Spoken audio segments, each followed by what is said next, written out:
ignoring us, obviously that doesn't work. Y'all been ignoring us for 4 or 5 years. We don't care, right?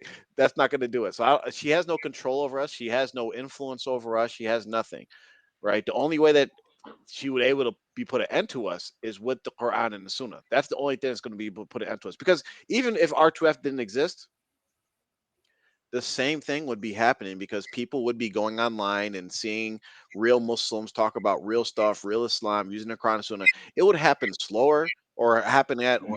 Allah knows best how it would happen. Maybe it would happen faster. Allah knows best. That's all up to Allah. Allah is the one that turns hearts. Allah is the one that gives guidance. Allah is the ones that withholds guidance. We are just trying, like again, go back to our message at the beginning. We are just trying to basically, if you see like a train of gold passing through by your house, we are just trying to get as much as that as we can while Allah does what He does. Absolutely, That's it. absolutely.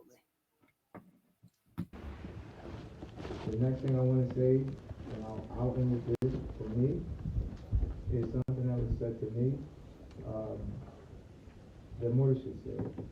He said, if what is in your heart, I'm sorry, I can't keep. I gotta keep going. So this is just one thing I wanted to point out that these cult leaders do or cult members do as well. It's like a it's like a battle, right? You see like the hidden battle of who's trying to get the most status or get like say the most important thing at this meeting, right? So he's actually like competing with Ibrahim and the other brother, right? And what's the trump card whenever you're talking with people that are in a cult is that they bring in their proximity to the cult leader. So this is what he's doing here by saying what the Murashid told me, what he told me, because now it's basically telling the people like I got like Hussein said, I got that magical cup behind my back, and I'm gonna bring it out and show y'all what I got.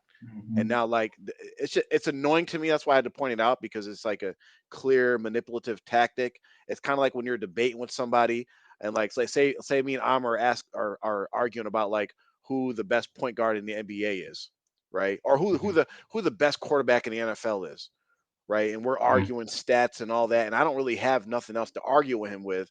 But I'm like, I played I at the play University football. of Michigan. Yeah, Yeah. I seen Tom Brady, and I pulled that stuff because now we go, oh well, yeah, he must be right because he's closer to whatever. It's purely emotional manipulation. That's all it is. Great mind thing. All right.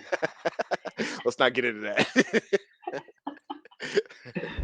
doesn't Oh, align with what yo. you say, or doesn't align with what you do, if those three things don't align, that is nifaq. That is nifaq. So for anyone sitting here really feeling, I don't want to do three Oh, I things rewind don't what he just align, said. that is what he said. If what is in your heart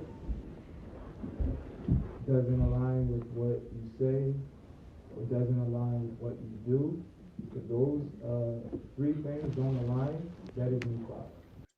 So he's saying if what's in your heart and what you say and what you do aren't in alignment, that is nifaq. That is hypocrisy. Again, we have to remind people when we're talking about nifaq, Islamically, we're talking about with the deen, with believing in Allah and Rasul Sallallahu. Okay, you could say it's hypocrisy, right? If what you say is not matching up with what you do or what you believe, that's hypocrisy, right?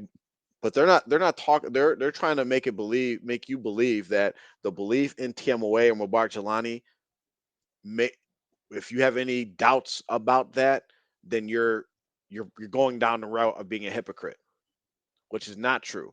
We're going to here to tell you that a doubt when things that don't have to do with iman, right? Not doubting iman, not doubting Allah and Rasul sallallahu, right? Doubt with other matters in that, which the stuff that TMOA believes is outside of the scope of Islam. Doubt is a mechanism that Allah has put inside of us to recognize truth. There's Hmm. so many different hadiths that we could bring up, and the main one is one of the 40 hadiths is Nawawi, where Rasul says, "Stay away from that which is doubtful. If your heart wavers on something, stay away from it." Right. So All you TMWA members, even Ahmed, who your Murshid gave you the stupid advice, or maybe you misunderstood it.